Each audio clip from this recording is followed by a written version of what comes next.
What's the good word, y'all? DKB here. So we are live from the couch, which means we have a chill video going on. We are going to go through my personal ranking of the big four quarterbacks and who we should be pursuing from, the person we need to bring on the most versus the person we don't even want to, even think about joining the roster.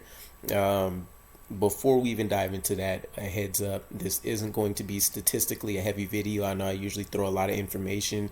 This is purely a lot of my opinions and thoughts based on the stats and all the information in the videos I covered and watching other people and all of these other things. So let me know what your guys' rankings are out of the big four I'm getting ready to mention. And, either I'm crazy or I'm not crazy. You agree, you disagree, either way. Let me know what your thoughts are. So big four quarterbacks. We have Derek Carr, we have Aaron Rodgers, we have Jimmy Garoppolo, and my fourth will be Ryan Tannehill. And recent reports have said NFL circles think that the New York Jets are higher on Ryan Tannehill than we may be trying to let on anyways. So maybe that is something to keep in the background of your brains. There is another thing though. I'll end up flashing it on the screen for you guys as well. But I thought it was interesting that we have set ourselves up to be able to pursue any of these quarterbacks as aggressively as we would like to, between draft capital, between the salary cap, and there's a bunch of ways we can, shift, move, and have access to money in order to sign any of these guys, Aaron Rodgers being the most expensive. But connections. With Aaron Rodgers, we have Nathaniel Hackett, we have Zach Wilson. I would argue we would have Robert Saleh based on I don't even know the word I'm thinking of anymore, but the dual, the training camp visits that we did 2 seasons ago during Robert Saleh's freshman year. We have that input that he can go back and think on. Obviously, LaFleur is one of Robert Saleh's best friends, so, they talk. He can go out there and really try to, glean a lot of information from him. For Jimmy Garoppolo, we have Robert Saleh, obviously the easiest connection. He was there during the tenure that Jimmy Garoppolo was finding much success with them, so there's already a strong comfort level there. With Derek Carr, we now have Todd Downing, who was there with him from the Raiders. Todd Downing also is our connection to Ryan Tannehill, and Keith Carter, who was the offensive line coach over there, is now on our roster as well. So we have a lot of input from a lot of respected guys that we have brought on to this offensive rehauled staff. And so, the loudest voice in the room is what I'm imagining is essentially going to win. Robert Saleh is going to have the ultimate decision on it. I would feel like, hopefully Woody Johnson again stays out of it, but he has a significant amount of resources that he does not have to go outside of the building to tap into and figure out who he wants to make his quarterback of at least the short-term future. Now, my personal ranking, I have Derek Carr as my number 1 quarterback. I have Aaron Rodgers as my number 2, Ryan Tannehill as my number 3, Jimmy Garoppolo is actually my number 4. Now, let's dive into the reasonings of, the science behind this whole ranking. Derek Carr is my number 1 based off a couple of things. I think he brings,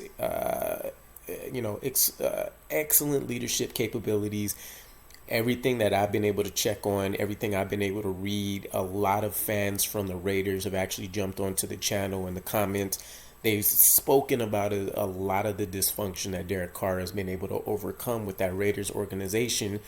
And they are one of the first ones to tell you how bad a lot of those teams have been. Not even just defensively, which we know that he's generally had the worst defenses paired up with him. Even offensively, there's been years where he's only had one weapon, if that, and if he's had multiple weapons, they haven't been able to stay on the field consistently because they've been driven into the ground as the main force of the offense. So I do look at things like him putting Amari Cooper on the map, him showing Hunter Renfrow and Darren Waller a big platform to put their names out there. There hasn't been too many other names in between. I know there is one that I'm missing, and the guy was a return specialist for quite a while, and then he actually found some success with them, but the name's not coming to mind. But outside of that, he's consistent in terms of the stats he's put up. We've seen, what I think New York Jets media or somebody put out there about him essentially holding, all of our passing records if we take what his current stats look like and replace them with our best guys. Ryan Fitzpatrick, Joe Namath as two of the best, two of the best quarterbacks to don the green and white. But statistically, I think things are there for him. Big enough arm, he can make all of the throws. I love the fact, again, the leadership on the field, off the field.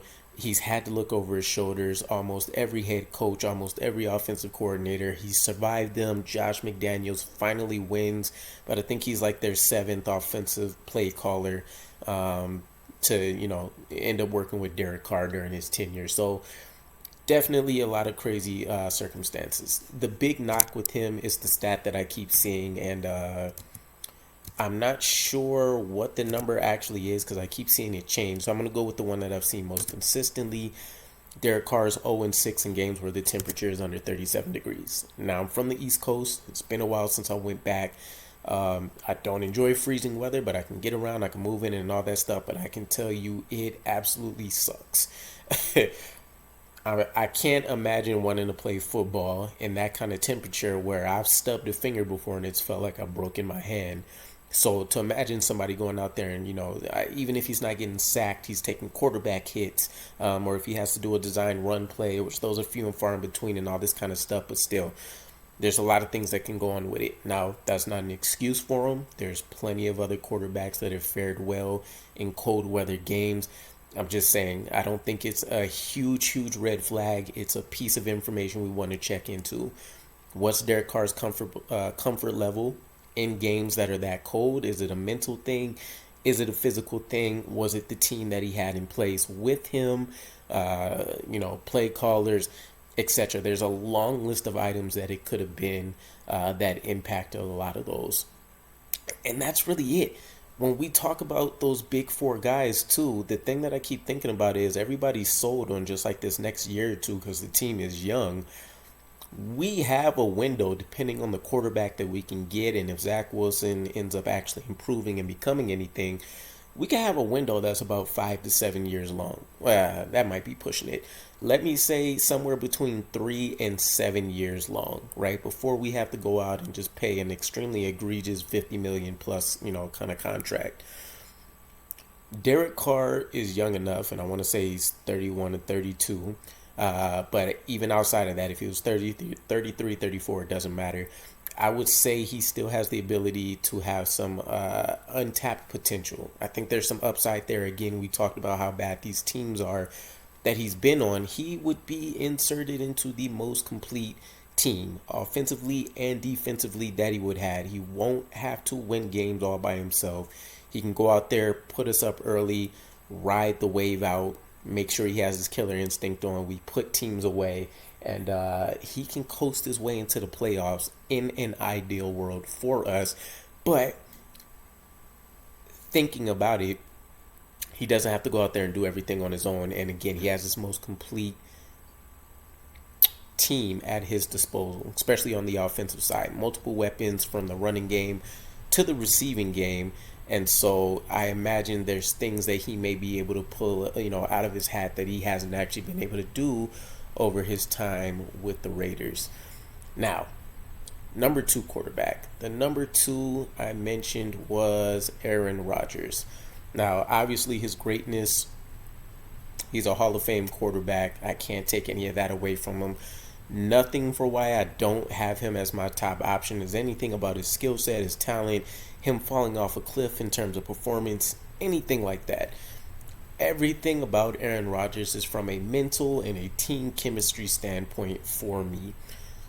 Best throw of the ball that we've ever seen, and I've heard plenty of other, high-profile celebrities and NFL world talent say it, and then, of course, a lot of people around fan bases across the NFL.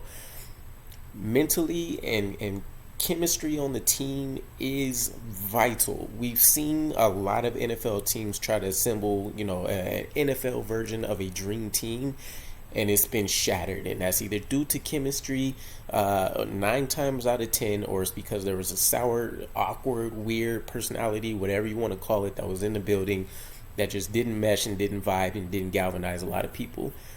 Aaron Rodgers is not a galvanizer of men.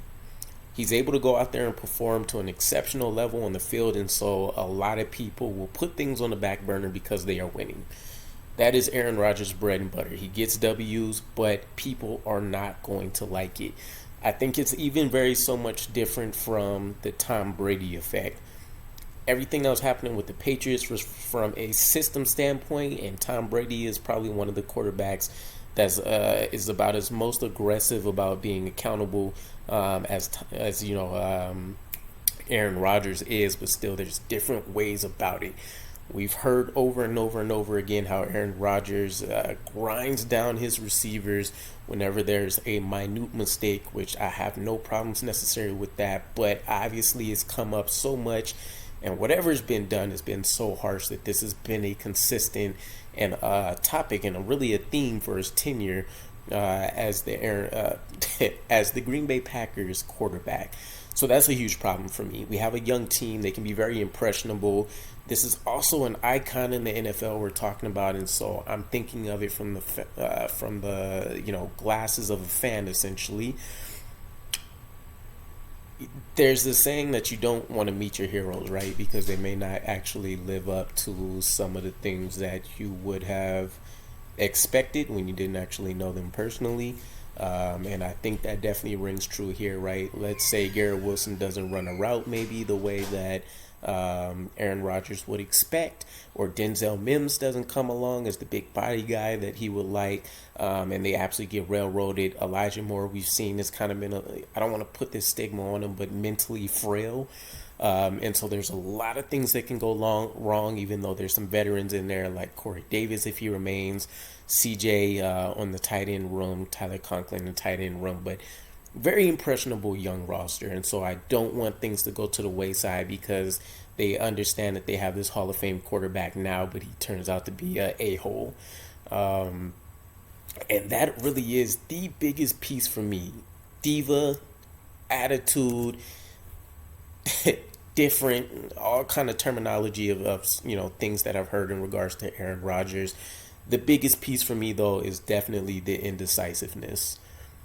I feel like we should not be putting all of our cash and chips in a pile and going all in and betting on Aaron Rodgers when he can decide, I only want to play one season. I only have the passion and love for the game for one more year, and then wear out a huge chunk of change. Also, whatever draft capital we had to spend to acquire him, which recently has sounded like a first-round pick this draft, and then a conditional third that can become a second-round pick next year.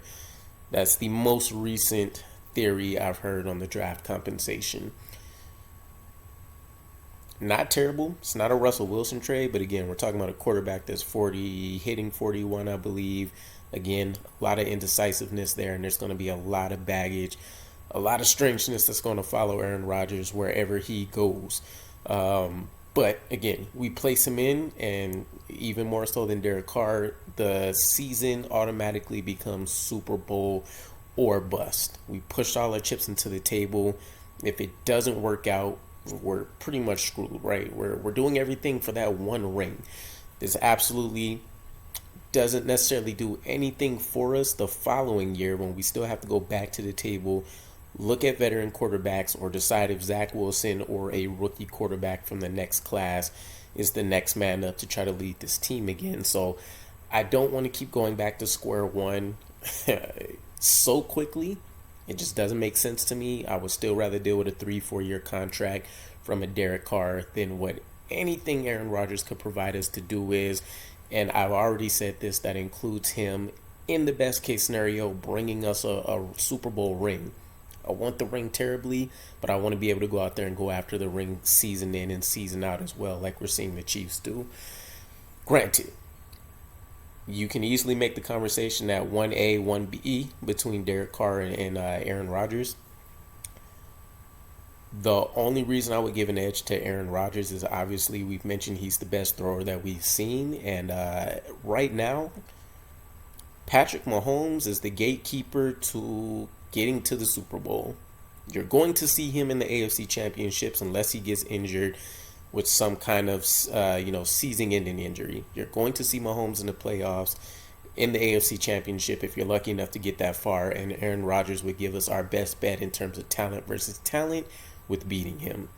Outside of that conversation, I think as a whole, the team can lift up Derek Carr. Derek Carr can lift up the team. They can do it together, whatever. We could beat him out. But talent versus talent, Aaron Rodgers is the closest we'll come to being able to beat out a Patrick Mahomes-led team. As far as my third quarterback, now I mentioned Ryan Tannehill. This is admittedly a huge jump, and we might teeter-totter a little bit here between the two quarterbacks. I don't love the durability issues from Jimmy Garoppolo, and it's that simple. But focusing on Ryan Tannehill, red flag-wise, to be honest, there isn't a huge red flag with me with Ryan Tannehill. I think, and I even heard Green Bean mention as much during a stream yesterday, Ryan Tannehill has never performed worse than any of the quarterbacks that we've employed in the last couple years, and that includes his tenure with Adam Gase in Miami. We've seen significant strides from him when he went to Tennessee. If you want to mention a red flag, it has been that he has developed as a scheme quarterback or a game manager. He's essentially become the Alex Smith of this generation. And it took Alex Smith a while to, try to break a game manager label, to go out there and find playoff success, but he was a guy that just couldn't get you over the hump, right? So when you look at a Ryan Tannehill, I think we're obviously still playoff caliber, but then the question becomes, can he actually go out and win a playoff game? And he's proven he's been able to do so, but then the whole argument comes up that that's more so on the back of Derrick Henry than it is on the skill of Ryan Tannehill.